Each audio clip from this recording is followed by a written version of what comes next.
नमस्कार दोस्तों, आज की हमारी किताब का नाम है mindset by Carol Dweck. Stanford University की साइकोलॉजी की प्रोफेसर कैरोल ड्वेक हमें माइंडसेट के बारे में और उसके कौन कौन से प्रकार है इसके बारे में बताने के साथ साथ हमें सफलता के लिए अपने माइंडसेट को कैसे तैयार करना होगा ये भी बताती है। वो कहती है कि ग्रोथ माइंडसेट यानी हमेशा आगे बढ़ने की सोच रखने वाला माइंडसेट, इससे हम जिंदगी में आगे बढ़ते रहते हैं, ग्रो करते रहते हैं। जबकि फिक्स्ड माइंडसेट यानी बदलाव का विरोध करने वाली जो सोच है ना, उसके कारण हम ज्यादा तरक्की नहीं कर पाते, हम एक ही जगह पर अटक जाते हैं। कई बार हमें ये कहा जाता है कि सफल लोग अपने टैलेंट को जन्म से ही लेकर आते हैं और फिर हमें लगता है कि अगर हमारे पास कोई टैलेंट नहीं है तो हम कभी सफल नहीं हो सकते। और फिर ऐसा ही होता है, जब हमें सफलता नहीं मिलती तो कई बार हम फ्रस्ट्रेट हो जाते हैं और औरों को दोष देना, औरों को ब्लेम करना शुरू करते हैं। अगर हमारे पास दोष देने को कोई नहीं है तो हम ऊपर वाले या नसीब पर सारा दोष डाल देते हैं। ये जो माइंडसेट है इसे कैरोल फिक्स्ड माइंडसेट कहती है। जबकि कई बार हम ऐसे भी लोगों को देखते हैं कि उनके पास कुछ भी नहीं होता है, कोई संसाधन नहीं है, फिर भी वो बड़ी सफलता हासिल करते हैं। ये वो लोग होते हैं जो सोचते हैं कि वो सब कुछ कर सकते हैं जो वो करना चाहते हैं। उन्हें अपने सपनों पर पूरा विश्वास होता है और वो उस पर लगातार मेहनत करते रहते हैं। ऐसे लोग जिंदगी भर नई बातें सीखने के लिए तैयार होते हैं। वो अपने आप में हर वक्त समय के मुताबिक बदलाव करते रहते हैं। इस माइंडसेट को कैरोल ग्रोथ माइंडसेट कहती है। हमारा माइंडसेट इसीलिए इम्पोर्टेंट है क्योंकि वो हमारा फ्यूचर यानी हमारा भविष्य तय करता है। मतलब अगर हम ये सोचते हैं कि ये काम हो जाएगा तो भी हम सही होते हैं, और अगर हम ये सोचते हैं कि ये काम नहीं हो सकता तो भी हम सही होते हैं, क्योंकि हमारी सोच हमारे माइंडसेट से आती है। इसीलिए अगर हम अपनी सोच को सफलता वाली सोच बनाना चाहते हैं तो हमें अपने माइंडसेट को बदलना पड़ेगा। जो कि फिक्स्ड माइंडसेट वाले लोग होते हैं वो सोचते हैं कि अगर उनमें कोई टैलेंट नहीं है तो वो सफल नहीं हो सकते। वो नई चीजें सीखने के बजाय पुरानी बातों को ही दोहराते रहते हैं। उनका ये मानना होता है कि लोगों को बदला नहीं जा सकता।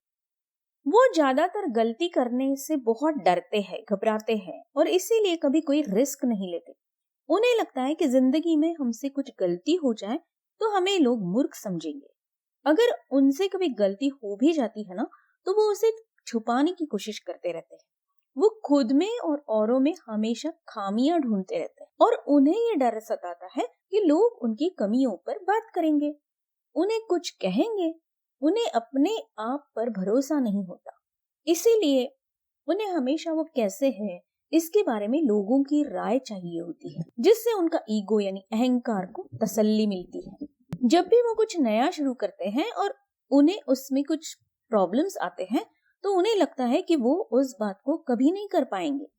उन्हें लगता है कि जैसे कुछ काम वो आसानी से और अच्छे से कर सकते हैं तो उसी तरह वो हर काम को ऐसे ही करें। उन्हें मेहनत करना अच्छा नहीं लगता और मेहनत सफलता दिलाती है इस बात पर उन्हें विश्वास ही नहीं होता है। इसके बाद कैरोल ग्रोथ माइंडसेट के लोगों के बारे में बताती है। इस माइंडसेट के लोग हर वो बात करने के लिए मेहनत करते हैं जो वो करना चाहते हैं और सफलता हासिल करते हैं। उन्हें लगता है कि कोई बात अगर हम नहीं कर पा रहे हैं तो उसके लिए और ज्यादा मेहनत और अभ्यास करना जरूरी है। ऐसे लोग सही मायने में एक स्टूडेंट यानी विद्यार्थी होते हैं जो हमेशा नई बातें सीखने के लिए मेहनत करते रहते हैं। वो सारी जिंदगी अपने आप को स्टूडेंट ही मानते हैं, विद्यार्थी ही समझते रहते हैं। वो हर नई बात को चैलेंज समझते हैं, न कि मुसीबत। वे ज्यादातर अपने आप पर ज्यादा ध्यान देते हैं और अपनी गलतियों को सुधार कर खुद को इम्प्रूव करने के बारे में ही सोचते रहते हैं। हर मुसीबत को वो एक अपॉर्चुनिटी यानी मौका समझते हैं, खुद को परखने का, खुद को सुधारने का। वो अपने दोस्तों और रिश्तेदारों पर नाराज होने के बजाय उन्हें कैसे सुधारा जा सकता है, कैसे उनकी मदद की जा सकती है, यही सोचते हैं। वो जब कभी टीम के साथ काम करते हैं या खेलते हैं तो वो अपने से ज्यादा टीम का ख्याल रखते हैं। उनके बारे में बुरा बोलने या करने वालों को वो आसानी से माफ कर देते हैं और उनके लिए दिल में कोई मैल नहीं रखते। कैरोल कहती है कि उन दोनों में सबसे बड़ा फर्क ये होता है कि फिक्स्ड माइंडसेट वाले लोग खुद को प्रूव करने में वो कैसे अच्छे हैं ये साबित करने में सारी जिंदगी बिता देते हैं, जबकि ग्रोथ माइंडसेट वाले लोग खुद को इम्प्रूव करने में यानी अपने आप में और सुधार लाने में, खुद को और बढ़िया बेहतर बनाने में जिंदगी बिताते हैं। कैरोल इन दो केसेस को बताकर ये बताती है कि फिक्स्ड और ग्रोथ माइंडसेट वाले उदाहरण कैसे हो सकते हैं। पहला केस वो बताती है कि एक कंपनी डूब रही थी, वो लॉस में जा रही थी, तो उसमें एक नए सीईओ को अपॉइंट किया गया जो फास्ट डिसीजंस लेते थे, जल्दी जल्दी निर्णय लेते थे। उनकी इस बात की वजह से कंपनी धीरे धीरे बढ़िया परफॉर्म करने लगी, अच्छी पोजीशन में आ गई।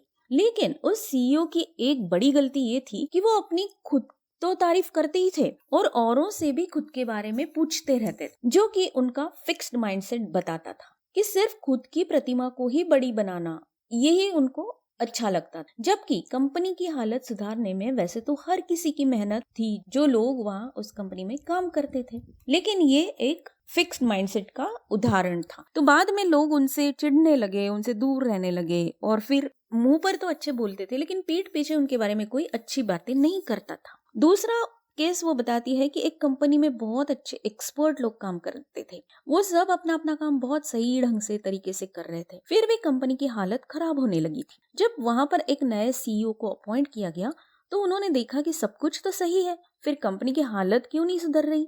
फिर काफी खोजबीन करने पर उन्हें पता चला कि लोग काम तो ठीक से कर रहे हैं, लेकिन हर कोई सिर्फ अपने काम के बारे में सोच रहा है, जबकि उनके प्रोडक्ट के लिए टीम वर्क ज्यादा जरूरी था। फिर उन्होंने टीम वर्क को बढ़ाने के लिए ट्रेनिंग, आपसी मीटिंग एक्सेट्रा जैसे कई नुस्खे अपनाए, ताकि हर किसी को पता चले कि मेरा काम ऐसा हो कि उसके आगे जो काम करने वाली टीम है उनके लिए परेशानी के बजाय आसानी हो जाए। जैसे ही ये टीम वर्क की भावना सब में बढ़ने लगी तो अपने आप कंपनी तरक्की करने लगी। ये जो सीईओ थे वो ग्रोथ माइंड सेट के थे, ताकि खुद को ज्यादा इंपॉर्टेंस देने के बजाय, खुद की प्रतिमा का संवर्धन करने के बजाय उन्होंने टीम के लिए क्या जरूरी है इस पर सोचा, इस पर काम किया और इसके बारे में उन्होंने जो करना था वो काम किया। तो ये दो उदाहरण देकर कैरोल दोनों तरीके के माइंडसेट का फर्क समझाती है। जैसे उन्होंने कहा कि खुद की बड़ाई के लिए काम करने या सोचने के बजाय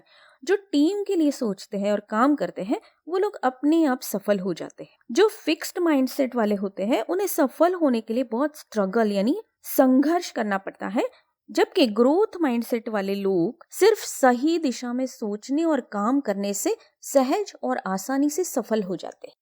कैरोल और एक इम्पॉर्टेंट बात बताती है कि फिक्स्ड माइंडसेट के लोगों को असफलता या हार बिल्कुल पसंद नहीं होती है।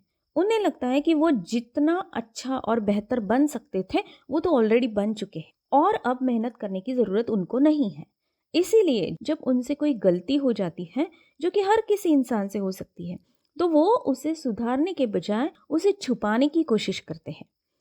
अपनी गलतियों के लिए भी वो हमेशा दूसरों को ही दोषी ठहराते हैं, औरों को ब्लेम करते रहते हैं, क्योंकि खुद में सुधार लाने की बात तो वो सोच ही नहीं सकते हैं। इसी कारण वो अपनी गलतियों को सुधारते नहीं, कोशिश भी नहीं करते उन्हें सुधारने की और बार बार गलतियां करते रहते हैं। जबकि ग्रोथ माइंडसेट वाले लोग ये मानते हैं कि उनकी गलती या हार या असफलता का जिम्मेदार कोई और नहीं बल्कि वो खुद है। वो खुद की गलतियों से सीख लेकर उन्हें तो सुधारते हैं ही, लेकिन कई बार वो औरों की गलतियों से भी सीखते रहते हैं। वो अपनी गलती को कभी छुपाने की कोशिश नहीं करते हैं, क्योंकि वो जानते हैं कि गलती किसी से भी हो सकती है और उसे सुधारा जा सकता है। प्रॉब्लम्स, गलतियाँ, अड़चने तो हमें और मजबूत करने के लिए, स्ट्रॉन्ग बनाने के लिए ही हमारी जिंदगी में आती है।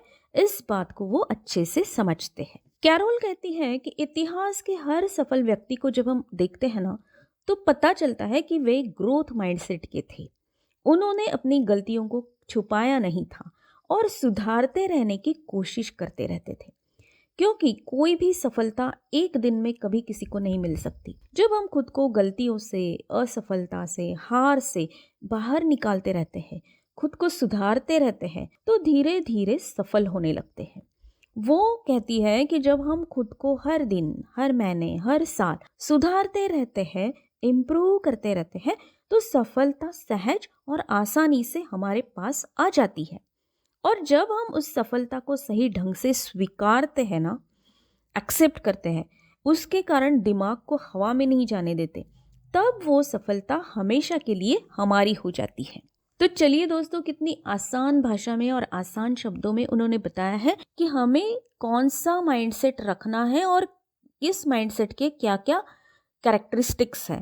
आज से ही हम इसके बारे में सोचना और अपने आप पर काम करना शुरू करते हैं। और एक बात मैं आपको सजेस्ट करना चाहूँगी कि जब मैंने ये बुक पढ़ी थी तो मैंने और 4-5 कुछ बुक्स भी पढ़े थे उसके साथ में, ताकि हमें एग्जैक्टली पता चले कि हम अपने माइंडसेट को ग्रोथ माइंडसेट कैसे बना सकते हैं। मैंने उनका ऑलरेडी सारांश बनाया है हिंदी में, तो उनका लिंक भी मैं डिस्क्रिप्शन में दे रही हूँ। अगर आप भी उन्हें सुनते हैं तो आपको आसानी होगी अपने माइंडसेट को ग्रोथ माइंडसेट बनाने में। तो उन किताबों के नाम ये है कि code of extraordinary mind, open your mind to receive, the 7-day mental diet, the obstacle is the way और लर्निंग हाउ टू लर्न।